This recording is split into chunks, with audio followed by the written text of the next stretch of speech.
parte de la rehidratación, vimos el plan A, el plan B, ¿no es cierto? El plan A para aquellos procesos que no tienen signos de deshidratación. Habíamos visto el plan B para aquellos casos en que necesite algún grado ya de deshidratación o deshidratación moderada. Y ahora vemos lo que es el plan C, que es el tratamiento de deshidratación grave, que puede ser de dos formas, con shock o sin shock. ¿Okay? Entonces, cuando empleamos el plan C, definitivamente eso tenemos que hacerlo en un centro, en un establecimiento de salud. Generalmente es institucional. ¿Quién tiene que hacer este tratamiento? Es el médico, ¿no? El pediatra en los casos ya muy complicados, con el médico general. En aquellos casos, puedo decir, en hospitales el tipo 2, 2-1, ¿no? Y el personal auxiliar, en este caso personal de enfermería o personal auxiliar que tenga pues entonces experiencia en que en lo que significa la canalización de una vena para poder colocar las soluciones, ¿ya? Entonces de ahí la importancia que tenemos es saber eh, cómo es que vamos a efectuar esto del plan. Sí, bien. Entonces, repito, el paciente tiene que estar internado, hospitalizado, ¿no? ¿Por qué? Porque el alto riesgo que presentan estos niñitos con deshidratación severa. ¿Qué soluciones vamos a emplear para un tratamiento endovenoso? En nuestro medio, me estoy refiriendo a nuestro medio, no vamos a emplear otro tipo de soluciones que no tengamos acá. Son dos, ¿ya? Dos soluciones. La solución de cloruro de sodio, ¿no? Solución salina al 0,9%, o también la solución de lactato Ringer. Y luego de eso, una vez que hayamos controlado la fase de shock, por decirles, ya empleamos otra solución que se llama solución polielectrolítica estándar, ¿ya? O de lactato de Ringer. ¿Listo? Más lo llamaremos solución polielectrolítica. ¿Comprendido? Entonces, repito, dos tipos de soluciones, ¿ya? La solución de cloruro de sodio al 0,9% y la solución polielectrolítica. Estos dos tipos de soluciones ustedes las van a tener en vuestros establecimientos, ¿ya? No hay ningún problema. Pero si por A o B no tenemos, digamos, esta solución polielectrolítica, sí podemos nosotros emplear una solución que la preparamos de la siguiente forma. La solución cloruro de sodio, 500 mililitros, dextrosa al 5%, 500 también, y le agregamos una ampollita de cloruro de potasio al 20%. ¿Ya? Que contiene 20.000 equivalentes por litro. ¿Listo? Entonces, muchachos, esto es lo que debemos saber. Plan C, qué soluciones tenemos y qué otras soluciones es que no podemos tener. Hay otro tipo que se llama rehidratación endovenosa lenta, ¿no? En donde empleamos la dextrosa al 5%, empleamos ampollas de cloruro de sodio al 20%, ¿no? Y cloruro de potasio también al 20%. Eso lo vamos a hacer en práctica, o sea, cómo es que se prepara este tipo de rehidratación endovenosa lenta, que es propio de nosotros, ¿no? De la cátedra, de eso no hay en los libros, por si acaso, ¿ya? Muy bien, y que nos ha dado bastante resultado, lo digo, en aquellas épocas en que había bastantes casos pues, de EDA con deshidratación severa. Bien, entonces, continuamos. ¿Cómo manejamos una deshidratación grave con shock? Lo primero, lo básico, elemental, es que ustedes tengan que canalizar una vena, ¿ya? Es muy difícil, les digo, ¿por qué? Porque las venitas están colapsadas, ¿no? Por tanto, se supone que ustedes en técnica quirúrgica han hecho, ¿no? Han debido hacer lo que significa canalizar o abordar una vena, generalmente la vena safena interna en el tobillito, ¿ya? Entonces, hacemos 3 intentos, ¿no? Para canalizar la venita. Y si no es posible, consideramos el acceso intraóseo o bien ya vía central, ¿no? Que también entiendo ustedes ya deben conocerlo. Muy bien. Una vez que ya tenemos una vena ya permeable o apta para recibir nuestras soluciones y está el paciente con shock, lo primero que tenemos que hacer es sacarlo del shock. ¿Listo? Un primer bolo de una solución, hemos dicho, de cloruro de sodio al 0,9%, a una dosis de 20 mililitros por kilo peso. Entonces, pesa 10 kilos el bebito, le pondré 200 mililitros en 10 o 15 minutos, es decir, en forma rápida, ¿no? Con jeringa generalmente, pero lentamente, pues si lo hacemos en forma brusca, ¿qué va a suceder? Que vamos a reventar la venita, ¿no es cierto? Por tanto, lo hacemos en 10 a 15 minutos. Muy bien. Y estamos evaluando al paciente, ¿está saliendo o no está saliendo del shock? No sale del shock, repetimos un segundo bolo. igual, de 20 mililitros por kilo peso. ¿Ya?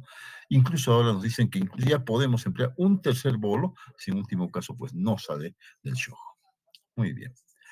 ¿Cuándo sabemos entonces que hemos sacado el shock al bebito? Cuando hay mejora en el sensorio, hay un pulso radial fuerte y la perfusión tisular adecuada, es decir, un llenado capilar en menos de 2 segundos, ¿no? Entonces ahí ya podemos decir que el bebito ha salido del shock y pasamos a la siguiente etapa, que es el manejo de la deshidratación grave sin shock. ¿Entendido? Primero lo sacamos del shock, 20 ml por kilo peso en 10 a 15 minutos. Repetimos un segundo bolo e incluso un tercer bolo. ¿Ya? Y luego continuamos con el tratamiento de deshidratación grave sin shock. Si no sale del shock a pesar de todo esto, ya consideramos que existen otras causas que no es la deshidratación, ¿no? Entonces ya pedimos o referimos, si están ustedes en un establecimiento de primer nivel, lo referimos a un establecimiento del segundo nivel. ¿Listo? Muy bien. Un paciente con shock dice no debe recibir solución polielectrolítica. La solución polielectrolítica es una rehidratación endovenosa rápida, como vamos a ver, en 6 horas o en 3 horas. ¿Ya? ¿Por qué? Porque le estaríamos dando demasiado fluido y en poco tiempo, ¿no? Cantidad de líquidos iniciales son bastante, es mucho líquido que le pasaríamos en el tiempo que estamos manejando. ¿Ya? Y por otro lado, la concentración de potasio en la solución polielectrolítica es mayor. Imagínense, entonces le pasamos demasiado rápido, pero ocasionamos problemas en el corazón, ¿no? Arritmias cardíacas, incluso ese bebito se nos puede morir, ¿ya? Entonces, alerta. Si está con shock, chicos, no empleen polielectrolítica. Pero sí, ustedes siempre van a tener en vuestros establecimientos la solución salina a 0,9%. Muy bien. ¿Cómo manejamos la deshidratación grave sin shock? ¿No es cierto? Entonces empleamos la solución polielectrolítica, también podemos emplear la solución del 0,9%, lactato de Ringer, ¿ya? Para no confundirnos, decimos la solución polielectrolítica, ¿ya? Muy bien, es un bebito entonces que está en condición severa y siempre es un poco dificultoso, ¿no es cierto?, para el poder canalizar la venita. En tanto, nosotros o la enfermera va buscando la venita, ya le estamos nosotros dando solución de irritación oral. ¿Cómo? Mediante una sonda nasogástrica. ¿Qué se llama eso? Gastroclisis. ¿Ya? Entonces, y hay que estar con mucho cuidado, arbitrar con mucho cuidado, porque este bebito puede vomitarlo, pues se puede aspirar, o bien puede distenderse, ¿no? El abdomen por la cantidad de líquido que le estamos dando. Entonces, pero eso solamente es por un momento, hasta que nosotros logremos canalizar la venita. ¿Ya? Entonces, es importante que nosotros evaluemos cómo está el pacientito, ¿no? El sensorio dijimos que es uno de los elementos básicos para evaluar cómo está ese niño. Muy bien. ¿Cuánto le vamos a dar de polielectrolítica? Le vamos a dar a 100 mililitros por kilo peso. ¿Listo? 100 mililitros por kilo peso. ¿Ok? No se van a olvidar. ¿Y cuál es el esquema de administración? Anteriormente, en años anteriores, decíamos que solo hidratábamos al bebito, cualquiera sea su edad, ¿no? En 3 horas. No, ahora ha cambiado. ¿Ya? Fíjense, si tenemos un lactante menos de 12 meses, o sea, menos de un año, vamos a administrarle 30 mililitros por kilo peso. Perdón, un ratito, mejor pondremos el puntero. Vamos a administrarle a 30 mililitros por kilo peso en una hora. ¿Ya? 30 ml por kilo peso en una hora. Y luego los 70 restantes, 70 litros kilo peso, lo hacemos en 5 horas. En total sería 6 horas. Lactantes menores de un año. En lactantes mayores de un año, los 30 mililitros lo hacemos en 30 minutos, ¿no? Y los 70 lo hacemos en 2 horas y media. En total, 3 horas. Entonces, esa es la variación que tenemos actualmente en la rehabilitación endovenosa rápida. Repito, antes lo hacíamos solamente en todos los grupos etarios en 3 horas. Ahora, menores de un año en 6 horas y los otros en 3 horas. Esto es importantísimo porque cuando estemos haciendo las prácticas de rehabilitación, van a tomar en cuenta este aspecto. ¿Ya? Muy bien. Si ya sabemos cómo vamos a rehidratar entonces en el plan C, con shock y sin shock. Muy bien. ¿Qué más debemos hacer? ¿No? Entonces, como médicos o una enfermera capacitada, tienen que estar haciendo una evaluación clínica y el médico el balance hidroelectrolítico en forma constante. ¿Listo? Por lo menos dice cada hora, a ver cómo está mejorando ese niño. ¿Listo? Puede ser que siga deshidratado, que no hemos visto la mejoría en una hora. entonces aumentamos la velocidad de infusión, ¿no? O una crisis más rápida. El goteo, ¿no es cierto? Le vamos a aumentar el goteo. En práctica también vamos a ver cómo es que calculamos el goteo, ¿no? De acuerdo al volumen que estamos empleando, ¿ya? Muy bien. ¿Cuándo empezamos a darle vía oral a este bebito? En la segunda hora de la rehidratación, o sea, al salir ya del shock. El bebito salido del shock, pasan las 2 horas con la polielectrolítica y empezamos a darle el suero de rehidratación oral en pequeñas cantidades, de 5 a 10 mililitros por kilo peso por hora. ¿Ya? Recuerden, ¿no? Cuando hablamos del plan B, dijimos que debíamos darle a razón de 20 mililitros por kilo peso hora. En cambio acá, para empezar, ¿no? Para reiniciar la vía oral, solamente empleamos a razón de 5 a 10 mililitros kilo peso de hora.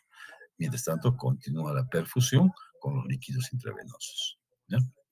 Es importante continuar con leche materna o apenas el paciente muestre signos de mejoría. ¿Listo? Siempre, ¿no? El temor dice, ¿cómo le voy a dar leche? No, tenemos que darle. ¿Ya? Cuando vemos que ha salido del shock, hemos visto que esa deshidratación severa está regresionando, empezamos, incluso le ofrecemos leche materna. Muy bien. Terminamos entonces, ya sea las 6 horas o las 3 horas que hemos visto, evaluamos, ¿no? ¿Cómo está el estado de hidratación del paciente? Ahí determinamos. ¿Qué hacemos con el pacientito?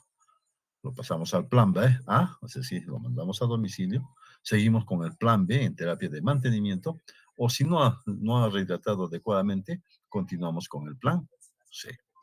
¿Ya? Todo depende de qué entonces, muchachos, de la evaluación que ustedes van a hacer del estado de hidratación del niño. Hemos visto ya qué signos vamos a explorar, qué signos vamos a observar, ¿no es cierto? ¿Ya? Y si el paciente vuelve a presentar signos de shock, otra vez repetiremos pues, el plan C. ¿Listo? Está claro entonces, ¿no? En qué momento introducimos el hidratación oral y la leche materna. ¿Ya? No vamos a esperar por las 6 horas, ¿no? Generalmente a las 4 horas en los más bebitos, en los lactantes pequeñitos, ahí ya empezamos antes, ¿no? A las 2 o 3 horas ya empezamos a utilizar vía oral. ¿Ok? Muy bien. Todo lactante que reciba terapia de hidratación endovenosa debe ser valorado, dijimos, en forma sistemática. Entonces ya estamos hablando acá de hospital, ¿ya? Cuando hablamos de hospital, entonces hay que tomar en consideración 5 aspectos que ustedes deben valorar. Uno, ¿cuál es el déficit de volumen? ¿No es cierto? ¿Cuál es la magnitud? Si existe o no existe un déficit de volumen importante. ¿Cómo nos valemos entonces? Dijimos, de acuerdo a la clasificación, en los grados de deshidratación, ¿no? Sí que tenemos una medición reciente del peso antes de la enfermedad, ¿no es cierto? Y hemos visto entonces que no es posible conocer el peso del bebito antes de que empiece la enfermedad. Entonces nos valemos, dijimos, de la valoración del lactante buscando los signos de deshidratación, según la tabla que les hemos mostrado. ¿No? Y aparte de ello, también en una primera tabla que les mostré había que tomar otros aspectos, ¿no? La fontanela, el pulso capilar, la diuresis, etcétera. ¿Ya? Entonces recuerden esa tabla que les presentamos. ¿Listo? Habíamos visto entonces que había signos claves en el manejo de la deshidratación, ¿no? En el cuadro que les presentamos. O sea, la evaluación, o sea, la estimación clínica de la gravedad no siempre es exacta, ¿no es cierto? Es muy diferente que Alfredo Mendiguri evalúe o que lo haga el doctor Luis Villalta. No siempre vamos a coincidir, ¿no? En la evaluación de la gravedad de la deshidratación. Hemos dicho los signos clínicos clásicos, ¿no es cierto? Ojos hundidos, boca seca, ausencia de lágrimas. Dice que no son tan dignos de confianza, ¿no? Puede ser ese niño, puede ser por constitución flaquito, con los ojos hundidos, o puede estar desnutrido, ¿no es cierto? Pero signos de mayor confianza son la observación de la perfusión periférica y la turgencia cutánea disminuida. ¿Cómo se llama la turgencia cutánea disminuida? Signo del pliegue, ¿no es cierto? O signo del lienzo también se llama. Entonces, un primer aspecto que tenemos que considerar cuando ese pacientito está en el hospital es determinar cuál es la magnitud de la deshidratación. Segundo aspecto, ¿existe o no existe un trastorno osmolar de los líquidos corporales? ¿No? Estamos en un hospital con un laboratorio bien equipado, entonces tenemos que medir la concentración sérica de sodio, ¿cierto? ¿Ya? Les decía también ayer, ¿cuál tipo de deshidratación es el más frecuente? Dijimos que era la deshidratación isotónica o isonatrémica, ¿ya? Pero ustedes siempre piden entonces concentración de sodio. Es el segundo aspecto. Tercer aspecto, tenemos que determinar si ese niño con deshidratación severa tiene o no una alteración ácido básica, ¿ya? Ahí sí, pues van a pedir ustedes todos los exámenes que sean necesarios, ¿no? O sea, los trastornos ácidos básicos urinarios, que seguramente ya lo están avanzando en estos 2 o 3 días que ya tenemos, ¿no es cierto? Que van a acompañar la deshidratación. Hay que medir el pH, el PCO2, el bicarbonato, etcétera, ¿no? De acuerdo a determinados, estarán en alcalosis, estarán en acidosis, etcétera. Y es manejo hospitalario y del especialista, ¿ya? Un cuarto punto, determinamos, ¿existe o no existe un trastorno en el metabolismo del potasio? ¿No es cierto? Recordemos entonces que esos niños tienen bastantes sales, ¿no es cierto? Potasio sobre todo.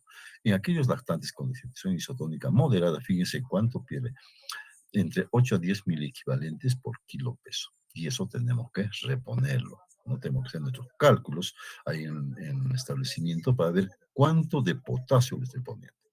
Lo que yo les dije, eso de la absorción polielectrolítica, es más entonces, digamos, un manejo ya en un hospital de tipo 2-1 o un establecimiento 1-4, donde están los médicos generales. ¿Listo? En cambio, en el hospital, el manejo es muy diferente, pues, ¿no? Listo. Y por último, ¿qué vamos a ver? El estado del funcionalismo renal. Hay que medir la urea, creatinina, densidad urinaria y examen del sedimento urinario. Entonces, cuando ustedes estén haciendo su vuestro internado en un hospital, no se olviden de estos 5 aspectos que ustedes deben valorar en un niño con deshidratación y que va a recibir hidratación endovenosa. ¿Bien? Muy bien. Una vez que hemos terminado de valorar estos 5 puntos, nuestros 5 aspectos, entonces nos planteamos 3 preguntas. Ya hemos determinado el grado de deshidratación. Hemos determinado el tipo de deshidratación, ¿sí? Hemos visto cómo está el funcionalismo renal. ¿Existe o no existe trastorno ácido básico? Entonces nos planteamos 3 preguntas. ¿Qué solución voy a administrar? ¿Será la tatorrilla? ¿Será cloruro de sodio? Generalmente ahí no empleamos la polielectrolítica ya, ¿no? En casos muy severos, en manejo de especialidad, ¿ya?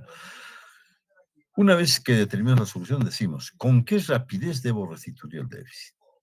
¿Cierto? Calculo. Lo voy a hacer en un 50%, por decirles, en 6 horas y el otro 50 en 18 horas. Depende de cómo esté ese niño deshidratado. ¿Cuánto de deshidratación? ¿Cuál es la magnitud de la deshidratación? ¿Ya? Eso también lo vamos a ver en rehabilitación endovenosa lenta. ¿Cuáles son los parámetros para determinar en qué tiempo voy a pasar mi solución? ¿Ya? Y la cantidad de solución que requiere. Entonces, ustedes deben conocer cuáles son ¿qué digo? Los líquidos basales, por decirlo, ¿no? ¿Ya? ¿Cuánto es el líquido basal? ¿Cuánto de agua se pierde en una deshidratación, digamos, leve, en una deshidratación moderada o una deshidratación grave? ¿Cuánto de sodio tenemos que administrarle a este niño que está con una deshidratación isonatrémica, hiponatrémica, hipernatrémica? ¿Y cuánto de potasio le voy a dar? ¿No? ¿De acuerdo a qué? A la valoración clínica y también de acuerdo a los resultados que me ha proporcionado el laboratorio. ¿Ya? Como verán, entonces es un manejo bastante complejo que necesariamente tenemos que hacerlo en prácticas. ¿Ok? Muy bien. Entonces, ya nos hemos planteado los 5 aspectos a valorar y luego las 3 preguntas, ¿no? ¿Qué solución le voy a dar? ¿En cuánto tiempo le voy a pasar? ¿Y qué cantidad? ¿No es cierto? Muy bien. Entonces, eso es el plan C, muchachos, ¿ya? Ese es el plan C. Entonces, léanlo, por favor. En la sección lecturas del aula virtual está la guía de práctica clínica del Instituto Nacional de Salud del Niño, donde está explicado con mayor detalle este aspecto. Léanlo para que ustedes tengan una idea más cabal y en el momento que hagamos las prácticas ya sea más fácil de solucionarlos. ¿Ok? Muy bien. Ahora pasemos entonces a la segunda etapa. Hemos hecho la terapia de rehidratación. Ahora pasamos a la segunda, que es el manejo dietético de un niño que está con diarrea. La realimentación. ¿Listo? Entonces siempre nos preguntamos, ¿en qué momento empiezo a la alimentación? La realimentación. ¿Y qué tipo de alimentos tengo que darle a este niño? Anteriormente, ¿se acuerdan que les decía ayer lo que era el ayuno, ¿no? El ayuno en la diarrea. Lo teníamos en NPO, al dedito. Ningún tipo de líquidos ni alimentos, menos frutas, demás. Esos conceptos han cambiado.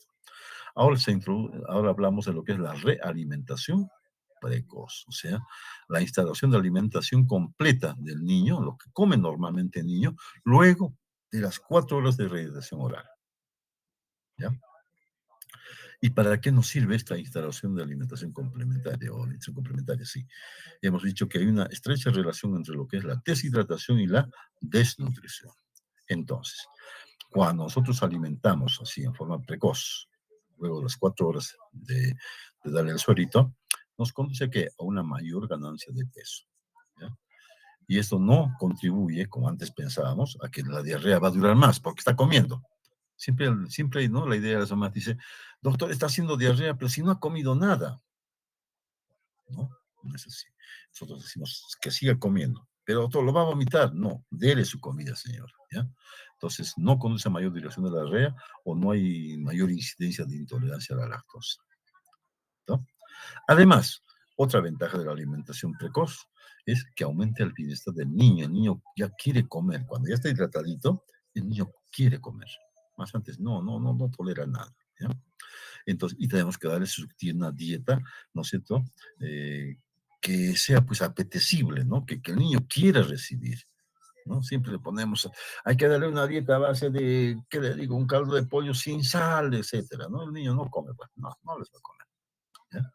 Entonces, no, están prohibidas las dietas restrictivas, hipocalóricas y poco apetecibles. Que el niño coma lo que quiera, en otras palabras, ¿ya? Les parecerá de repente, sí, ¿cómo? Pues, no, imposible. Es así, son los conceptos de ahora, ¿no? No hay razón para no darle de comer a un niño con diarrea, pero que coma lo que él quiera, la cantidad que él quiera también. No le vamos a obligar, pues, a comer cantidades exageradas. ¿Listo? Entonces ya tenemos un concepto más, que tenemos que realimentarlo en forma precoz, luego de que lo hemos hidratado a este pacientito. Bien. ¿Cómo debe ser la dieta ideal para estos niños con EDA? Dice que debe ser nutricionalmente eficaz. No se olviden que debemos emplear los alimentos propios de la zona donde están ustedes. ¿Ya? Esta dieta tiene que ser de fácil aceptabilidad por el niño, que reciba el niño con agrado, ¿no? Que sea adecuada en cuanto a volumen, densidad del calórico energética para la edad, peso y estado nutricional, ¿sí? Disponibilidad localmente, ya hemos dicho. Que sea fácil de preparar, una papilla, por decirlo, digamos, al bebito, ¿no? Que sea económica, ¿no? No va a estar yendo pues a la farmacia a comprar un Gerber o esos alimentos que vienen ya envasados, no.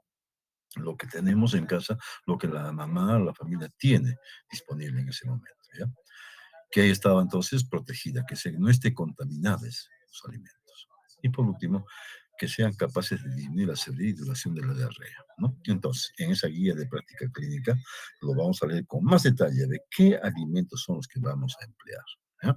Justamente para esto, disminuir la severidad y duración de la diarrea. Entonces, otro concepto más que estamos viendo ahora, aparte de la alimentación precoz, ¿qué alimentos le voy a dar? ¿Listo?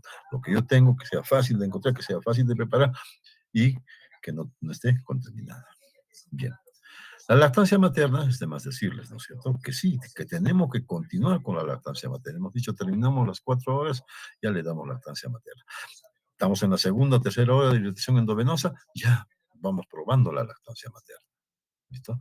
No hay ninguna restricción, no hay por qué decir, ¿le va a hacer daño? No, más bien por el contrario, ¿no es cierto? Porque los niños toleran bien la leche materna. ¿Por qué? Porque tiene una menor osmolaridad, mayor cantidad de enzimas, ¿no? Y aporta factores hormonales y antimicrobianos. Entonces, lactancia materna precoz también. En el comercio ustedes habrán visto, hay una serie de fórmulas, ¿no es cierto? Leche para lactantes, ¿no? Leches diluidas, unas leches sin lactosa, etcétera, ¿no? O leches cuando nosotros diluimos la leche, lo tornamos se vuelve una leche hipocalórica, que no está cubriendo las necesidades calóricas del niño. ¿Listo? Se ha demostrado, nos dice acá, que la mayoría de niños con diarrea aguda pueden ser realimentados con una leche o leche sin diluir. ¿Ya? Ese es otro grave problema que teníamos antes. Muy bien, señora. Ha pasado un día, lo hemos tenido en ayunas ese bebito, un día. Al día siguiente, bueno, vamos a empezar a darle las leches. ¿Qué leche toma, señor? Mamá, está tomando leche Gloria. ¿Cómo le prepara usted normalmente? Mitad, mitad. No, ahora, como está con diarreíta, hay que diluirla más, pues. Le vamos a dar una parte de leche y 2 de agua. o lo estamos diluyendo. En otras palabras, le estamos dando agua blanca, ¿ya? Eso no está bien. Si damos su leche, leche de vaca, leche evaporada o cualquier otra leche que esté tomando el niño, tenemos que darle sin diluir. Recuerden, necesitamos aportar calorías a ese bebito, que no entre en desnutrición, ¿ya? Que no contribuya, mejor dicho, a la desnutrición. ¿Listo? Muy bien, entonces estas leches nos van a servir para qué? Para complementar lo que hemos empezado con la solución polisólica, con la solución de alimentación oral y el reinicio precoz de la alimentación. Igualmente, les van a hacer, les van a decir, pues algunas, si ustedes van a decirles a vuestros papás, a vuestros abuelitos, van a decir, ¿cómo pues, ese doctor está hablando tonteras? ¿Cómo le voy a dar leche sin diluir? Tengo que diluirla porque le va a hacer daño. No, no tenemos que diluirla. ¿Jóvenes? Bien.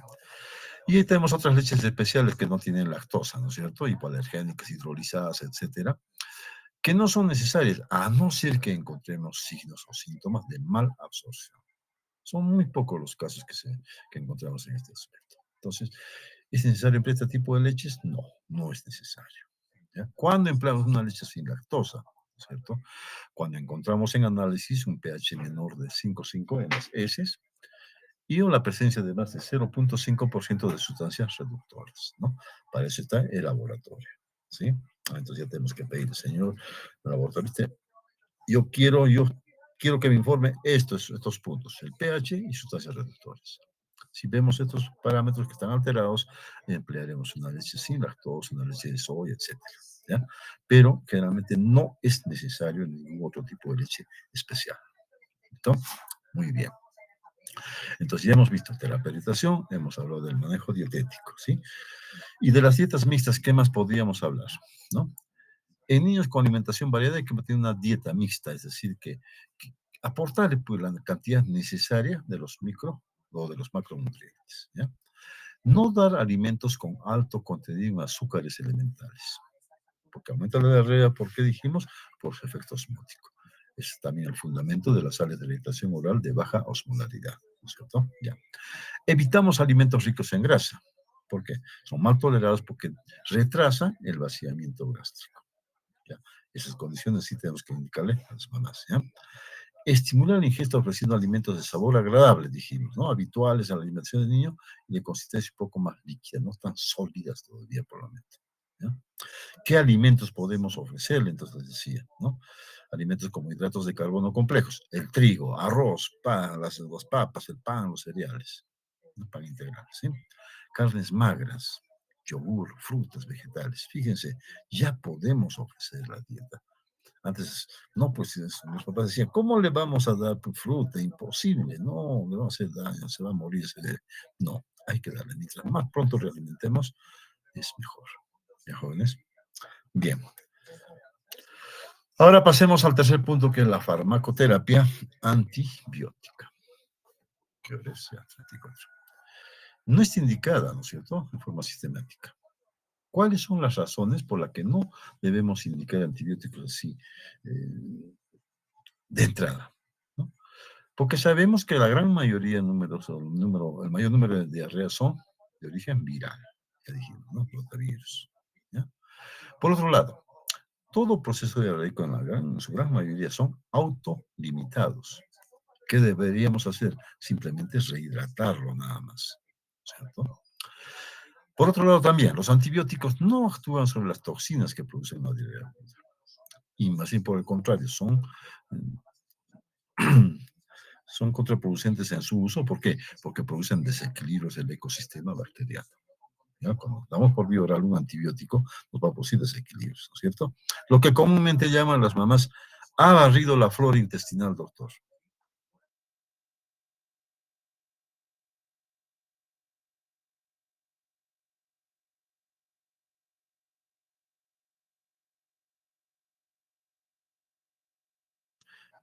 Puede prolongar el periodo de excreción fecal de los agentes, de algunos agentes, por ejemplo, la salmonella. ¿Ya? Entonces, fundamentalmente decimos que no empleamos antibióticos, ¿por qué? Porque son teología vírica y porque son autolimitados, ¿ya? Y no tienen acción en algunos casos. Esa es la fundamentación de no emplear antibióticos en una diarrea. ¿Cuándo estaríamos empleando entonces antibióticos? En todos los pacientes inmunodeprimidos con enfermedad grave de base. ¿Ya?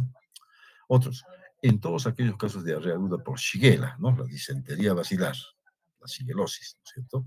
O producidos por Escherichia coli. Ahí sí, son niños que tenemos que hospitalizarlos y, y darles pues, antibióticos finalmente por vía endovenosa. ¿Ya?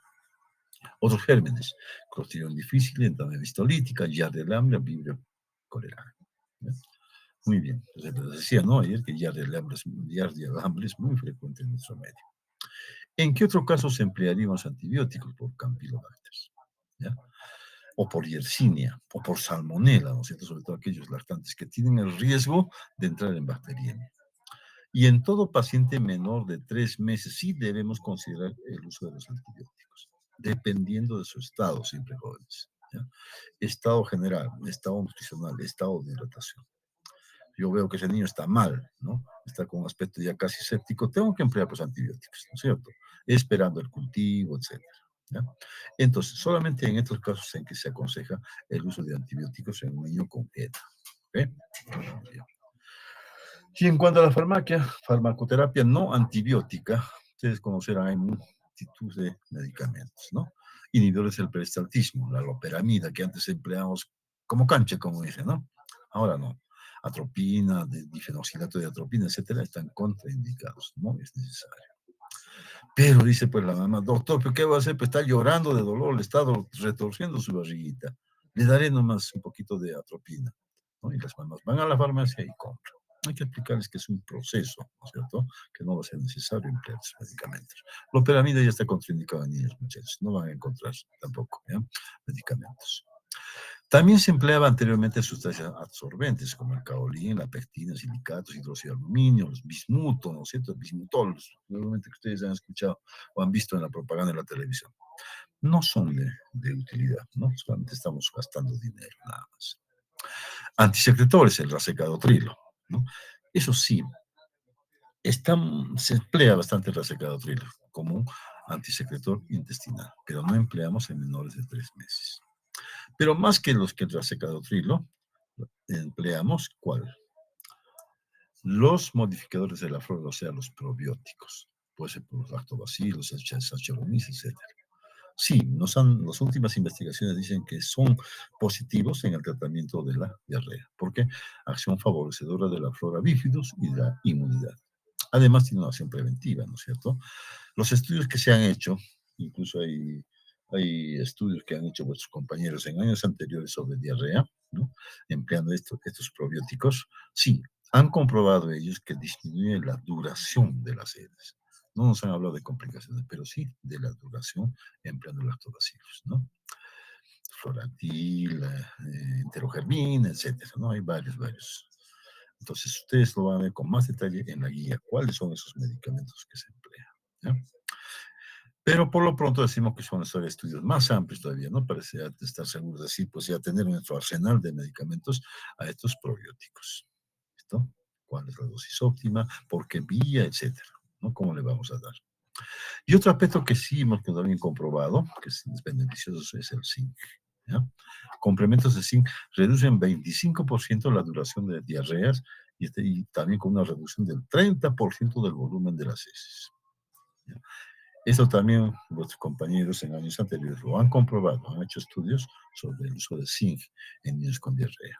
Y igual que el caso anterior, han comprobado que existe una reducción en la duración de los episodios de diarrea. ¿Listo? O sea, duran menos días. Si antes eran 5 días empleándolos en zinc, más los probióticos se disminuían 3 días. ¿Listo? Entonces, no se olviden eso, darle el zinc. Ustedes saben, no sé si han visto en el centro de salud que sí, dan zinc, ¿no? Es una parte del examen del niño sano, darle su complemento de zinc. ¿Ya? ¿Cuánto le damos? 10 miligramos en menores de 6 meses de edad y 20 miligramos en lactantes mayores de 6 meses de edad. ¿Cuántos días? De 10 a 14 días. Entonces es un tratamiento universal para niños con diarrea. O sea, aparte de que estamos protegiendo al niño, también nos sirve para casos de diarrea. Bien, son los medicamentos que no, o que no son antibióticos, ¿no? Muy bien, y vamos terminando. En resumen decimos, ¿cuáles son las bases del tratamiento de la EDA? Utilización de la solución de la irritación oral, básico, elemental, ¿listo? es algo inequívoco. Ya hemos dicho que es, juntamente con las vacunas, es uno de los mayores logros que se ha logrado por su importancia, por su validez, por su, por su economía, etcétera, ¿ya? Entonces, es útil esa deshidratación oral para corregir la deshidratación estimada en 3 o 4 horas, la deshidratación rápida, dijimos, ¿no? Uso de una solución hipotónica, ¿no es cierto? La deshidratación oral hipotónica o hipoesmolares, ¿no? El mantenimiento de la lactancia materna es importantísimo. No hay razón para quitarle pecho, ¿ya? Realimentación precoz, ¿no es cierto? Reinicio de la alimentación habitual sin restricción ni ingesta de lactosa, luego de las 4 horas de rehidratación. Y la prevención, dice, de una deshidratación posterior con suplementos de una solución de hidratación oral para las pérdidas mantenidas. Esto es importante, ¿no? Cuando hablemos de deshidratación moderada en las prácticas, vamos a ver que hay dos fases, ¿no? Una que es la de reposición o de rehidratación y otra que es la de mantenimiento, ¿ya? En la fase de rehidratación dijimos que, ¿cuánto era la dosis? Dijimos que era de 20 mililitros kilo peso hora. ¿Listo? Y si hablamos de una fase de mantenimiento, le damos solamente 10 mililitros por kilo peso luego de que haga una deposición líquida, ¿ya? Entonces, ¿qué quiero decir con eso? Hemos terminado las 4 horas de rehidratación oral y luego a las 2 horas de terminar ese niño hace una diarrea. Inmediatamente le damos 10 mililitros por kilo peso del suerito para que no se deshidrate nuevamente, ¿ya? Eso tenemos que enseñarle a la mamá en la casa, decirle, señora, hace diarreíta, acá le va a usted dar en este vasito hasta este punto, ¿no? Y la mamá le va a dar y no va a estar regresando al día siguiente, ¿ya? Entonces, como digo, eso es en prácticas. Bien, y por último, jóvenes, por último, vamos a ver, ¿cuándo vamos a referir? Ustedes están en un establecimiento de primer nivel, ven entonces que es necesario referirlo a un segundo nivel. ¿Cuándo va a ser? Niños con deshidratación moderada o severa. Moderada porque es que no ha respondido a nuestra terapia de hidratación oral. No ha querido tomar el niño, lo vomita, no lo tolera, o se ha distendido el abdomen, o están empeorando, ¿no es cierto?, los signos clínicos de deshidratación. Ahí lo vamos a referir, ¿ya? Niños menores de 6 meses, justamente por ese problema, ¿no? Que es más difícil rehidratarlos, ¿ya? Niños con más de 8 evacuaciones líquidas en 24 horas, ¿no? Niños con más de 4 vómitos en 24 horas. ¿Listo? ¿Y cuándo más vamos a referirlo? Cuando nosotros vemos o sospechamos o comprobamos que los familiares no están pues en la suficiente capacidad, ¿no?, para manejar, para que le den el suelito tal como nosotros les hemos indicado, ¿ya? Entonces, en ese caso preferimos, o lo tenemos en nuestro establecimiento si ustedes tienen camas ahí, o de lo contrario lo refieren al hospital. En el hospital hay las unidades de rehidratación oral, se llama, ¿no? Entonces, donde se hidrata, así sea oral o también endovenosa, ¿ya? Entonces, los que están en el hospital posiblemente hayan visto eso, ¿no? La unidad de rehidratación oral. ¿Listo? Bien, muchachos, entonces, estos son los conceptos, digamos, más gruesos que he podido darles en las diapositivas, ¿ya? Lo van a comprender ustedes leyendo la guía. Entonces está mucho más detallado, ¿no? Entonces hay aspectos que les digo que no podemos hacerlo acá por el tiempo, ¿listo? Pero lo vamos a leer esto en las prácticas. A mí me interesa, les repito una vez más, que ¿ya? Ustedes sepan hidratar adecuadamente a un niño que viene con diarrea. Ya no hay muchos casos de hidratación severa, muy poquísimos, rara vez, pero tienen que saber, ¿no es cierto? Muy bien, jóvenes. ¿Alguna pregunta?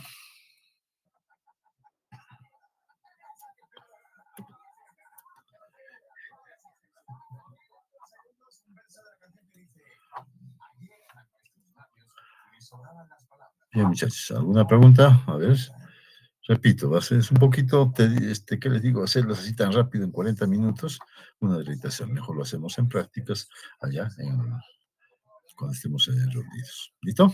Muy bien. No hay ninguna pregunta, ¿verdad? Perfecto. Ahora yo quiero decirles lo siguiente. He estado hablando con el doctor Roycacha, el doctor Cruz, respecto a eso de la postergación del examen. Me dice que no es posible, ¿ya? No hay en ningún momento ellos han manifestado a nadie, ¿no?, de ustedes que sí se podía, había justificación para postergar. Entonces, jóvenes, vamos a dar el examen en el último día que tenemos permitido. El 26 debemos elevar las notas hasta las 12 de la noche. Por tanto, el examen lo vamos a dar el día viernes a las 12 del día, ¿ya? Estoy yo también preguntando a los docentes están al día, me dice el doctor eh, Cruz, digo, doctor Sánchez, que le falta creo un tema nada más que le corresponde en estos días. El doctor Alcides me dice que está completamente al día y el doctor Juan también está terminando ya, me ha dicho. El que está en problemas es el doctor Villalta, ¿no? Por tanto, vamos a tomar los exámenes con los temas que se haya avanzado nada más, ¿no? No vamos a ponerle preguntas en temas que no hayan sido desarrollados en clases, ¿ya?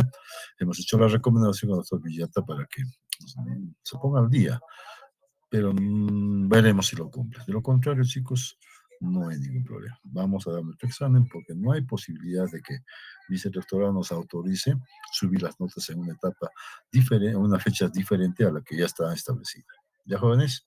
Eso quería comunicarles, así que vayan tomando las previsiones. Tengo entendido que dan examen de ginecología el día lunes temprano, así que van a tener todo el día lunes, martes, miércoles, jueves y hasta casi viernes para que estudien la pediatría.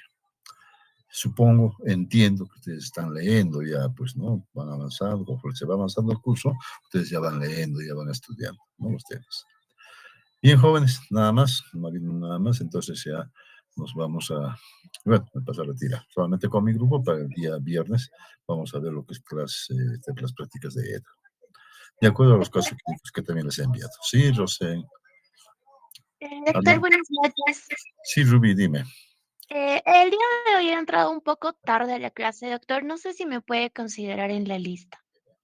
Ah, ya, está bien, muchachos. Sí, están casi todos, ¿ya?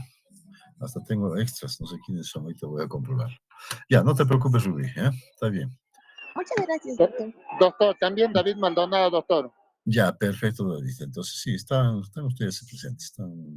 El sistema ya los considera, ya cuando están presentes. ¿Listo? Algunas veces que no están, entonces simplemente yo pregunto por si acaso, por alguna razón no están, ¿no? Pues están todos, ¿ya? Ya, muchachos, por favor, estudien. Ya, neonatología es un poquito más complicado que lo que estamos viendo actualmente. ¿Listo? Así que esta es vuestra oportunidad de sacar una buena nota. En los últimos años, les digo, por ejemplo, están sacando buenas notas. Yo pienso que era ¿por qué? Porque daban pues en forma virtual, ¿no? Y ya pues ya me enteré cuáles son las tecnologías, las técnicas que ustedes empleaban, bueno, no ustedes, ¿no? Los compañeros de antes, para hacer el examen virtual, ¿no? Bueno, ahora los exámenes son presenciales, así que no se confíen, muchachos, ¿no? Las preguntas son más que todo para raciocinar, para pensar, a ver, ¿qué hago en este caso? ¿No? Así les diré. Es un niño que está deshidratado con deshidratación severa. ¿Qué va usted a hacer? ¿No? Punto. Ya verán ustedes, ¿no? ¿Qué van a responder? ¿Ya? No queremos memorizar, en otras palabras, chicos. Queremos que sea práctico, ¿ya? Que sea de aplicación lo que ustedes se les tienen que saber. ¿Ya, muchachos? Y tampoco se asusten, pues, ¿no? No es como para decir, pues ya estamos aplazados. No, la pediatría es fácil, ¿sí o no?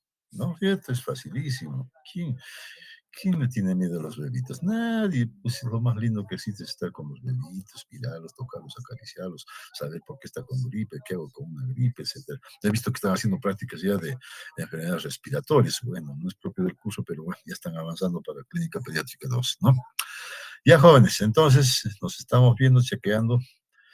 Repito una vez más, hay una clase, la de semiología de cabeza y cuello, ¿no? Que no la he desarrollado, pero les dije que está ahí en el aula virtual, ¿ya? Léanlo con más detalle y con calma, ¿listo? Si hay alguna duda, pregúntenme nomás y ya lo solucionamos. Muy bien, muchachos, entonces buenas noches, estudien por favor y hasta mañana. Hasta mañana. Hasta mañana, doctor. Hasta mañana, jóvenes.